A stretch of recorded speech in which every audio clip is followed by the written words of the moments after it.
um, through this darkness.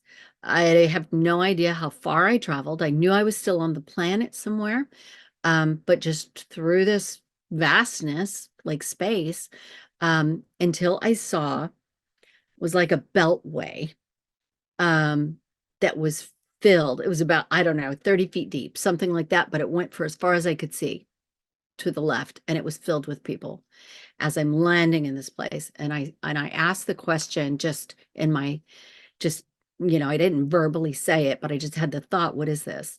And I hear the word purgatory, which I still to this day, I have no idea. I don't have a Catholic upbringing, and I've researched like where does that come from, and it's Catholic for like a waiting place, a way station, right?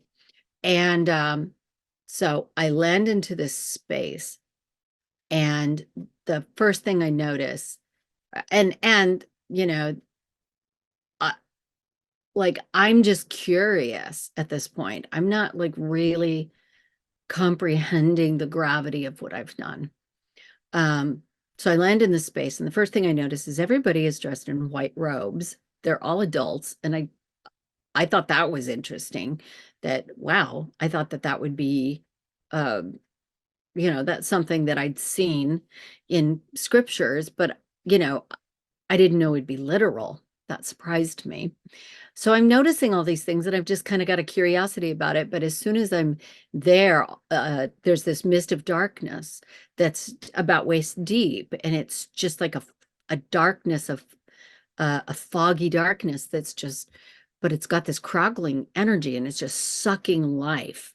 And I feel this happening, like all life, and for me, curiosity being drained out of me, just like sapped out of me. Everybody's kind of talking to themselves, and everything that they're saying is about themselves. Um, Anything that they're not interacting with each other at all.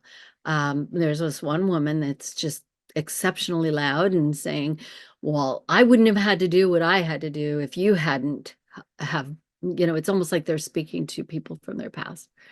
And the only person that really noticed me was this man who was squatting down, and he was looking at me.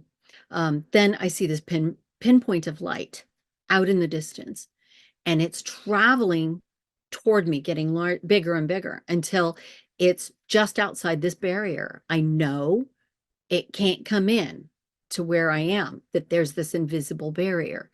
And it's the figure of a man, but he's made of light, and his hair is flowing, and his robes are flowing.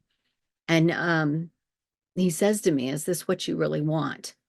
And I realize this is my Father in heaven. Like I know this is God.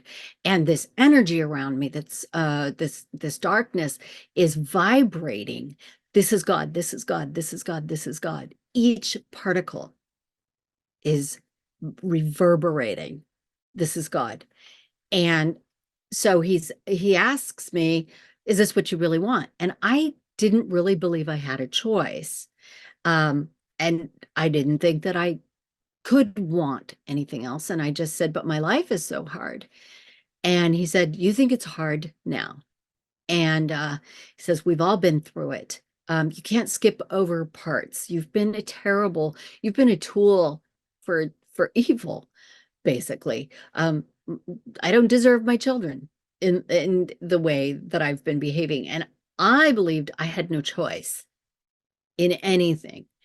And so I'm getting all of this, but at the same time, I, I still feel like I don't have any choice in this. This is just the way my life went.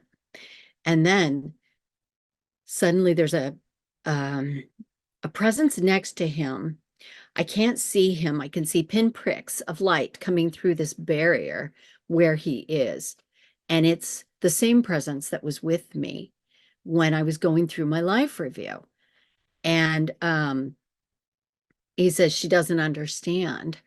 And in that moment, I'm taken to 3 points of view.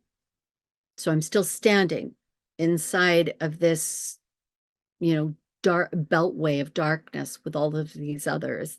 And I am behind God and this other being who's made of light. I'm behind them and I'm watching them interacting with me. And then I'm also taken inside the body of this being. And so then I travel back to my body. All this happens just like very, very quickly. But I'm just given all this information, all the things that I need to pick it up, like this suitcase, like I'm a traveler, to pick it back up and to be able to have some tools in order to deal with my life. And so I open my eyes and I'm back in my body. And some of those things I was able to keep, and some of those things were withheld from me, but I still had the tools. But the memory of those were withheld when I re-entered my body.